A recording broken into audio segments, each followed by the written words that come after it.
Dulu kata Linus bahaya. Sekarang sambung lesen 10 tahun lagi. Jadi, dulu siapa yang tipu rakyat?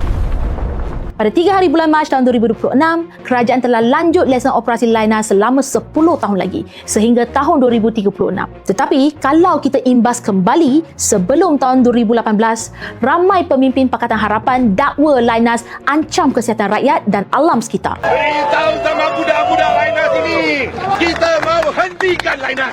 Isu ni jadi isu politik besar. Bantahan diadakan, himpunan dianjurkan, rakyat dijanjikan jika mereka jadi kerajaan, isu Linus akan diselesaikan. Namun hari ini, selepas hampir 3 tahun lebih pegang kuasa, bukan saja Linus tidak ditutup, lesen operasinya pula dilanjutkan selama 10 tahun lagi.